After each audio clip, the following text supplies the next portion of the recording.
Andhra Pradesh assembly speaker గా అయ్యన్న పాత్రుని ఏకగ్రీవంగా ఎన్నుకునే వరకు అందరు శుభాకాంక్షలు చెప్పారు. ఇక మంత్రి అచ్చెన్నాయుడు కూడా లేచి అధ్యక్ష ఇయాలటి సంది మీ అవతారం మార్చాలనుకుంటా ఇగో ఇట్లా మాట్లాడుకొచ్చిండు.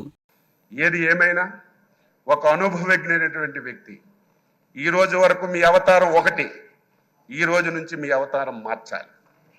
ఎందుకంటే రాజకీయాలు చేసేటప్పుడు పదునైన మాటలు మాట్లాడాలి. ప్రతి ఒక్కరు విమర్శించేటప్పుడు వారికి సమాధానం చెప్పాలి. అచ్చెన్నట్లు అనే వరకల సభలు ఉన్నోళ్ళంతా నవ్విర్రు. డిప్యూటీ సీఎం పవన్ కళ్యాణ్ కూడా ఆయన స్టైల్ నవ్విండిగా. ఇక మంత్రి అచ్చెన్నాయుడు ఆడితోనే ఆగకుండా ఈ అసెంబ్లీలో పబ్లిక్ తిప్పలు తీరుస్తందుకు చర్చలు జరగాలి తప్ప కొందరు పేర్లు పార్టీల పేర్లు కూడా ఇన్ రావద్దని చెప్పుకొచ్చిండు. సభ్యులందరికీ కోరుతున్నాను, ఎవరమైనా సరే కొంతమంది వ్యక్తులు పేర్లు ఈ శాసనసభలో వినడానికి వీలు లేదు. పార్టీల పేర్లు ఎక్కర్లేదు. ఎవరు ఏది చెప్పినా స్వచ్ఛంగా మనం సమాధానం ఇద్దాం.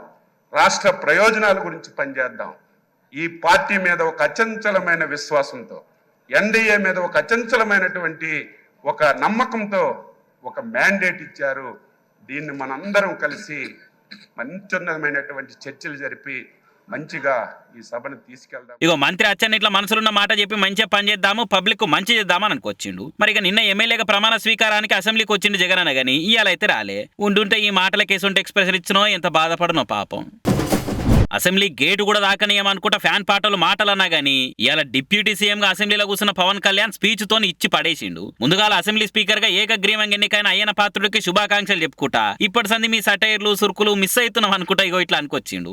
రాజకీయ జీవనంలో ఎన్ని దశాబ్దాలు ప్రజలు మీ వాడి వేడి చూశారు. మీకు కోపం వస్తే ఋషికొండను చెక్కినట్టు ప్రత్యర్థులకి పదునైన ఉత్తరాంధ్ర యాసలో గుండు కొట్టేస్తారు. ఒకటే బాధేస్తాం సార్, ఇకపైన మీకు తిట్టే అవకాశం లేకపోవడం. కానీ ఇక మీద సభలో ఎవరు తిడుతున్నా దాన్ని ఆఫ్ చేసే బాధ్యత మీ చేతిలోనే ఉంది. మీరే మైక్ ఆఫ్ చేయాలి. ఇక ముందుగా ఇట్లా మజాగా మాట్లాడినా చిన్నగా పంకపాటి మీద పంచులు చాలు చేసిండిగా. వైసీపీలకు ఓటమిని తీసుకునే ధైర్యం కూడా లేక అసెంబ్లీకే రాలని నడుచుకున్నాడు. ఈ రోజున వాళ్ళకి 11 సీట్లకు పరిమితం అయ్యారు. ఈరోజు లేరు, ధైర్యం లేదు వాళ్ళకి.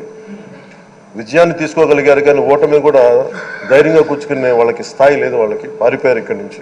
ఇగో ఇట్లా పంచులు ప్రాసలు కవితలు కౌంటర్లతోనే అసెంబ్లీలో పవన్ ఫస్ట్ స్పీచ్ ఇచ్చే వరకలా చూసిన ఫ్యాన్స్ అయితే చిన్నగా మురుస్తలేరు. మొత్తానికి మోక చూస్తుంటే యూత్ ఉండి క్రికెట్ ఐపీఎల్ మ్యాచ్లు వరల్డ్ కప్ ల కోసం ఎదురు చూసినట్టు ఆంధ్ర అసెంబ్లీని లైవ్ లో ఫాలో అవుతారేమో ఇప్పటి సందే అనుకుంటా కామెంట్లు చేయబట్టిగా సోషల్ మీడియాలో.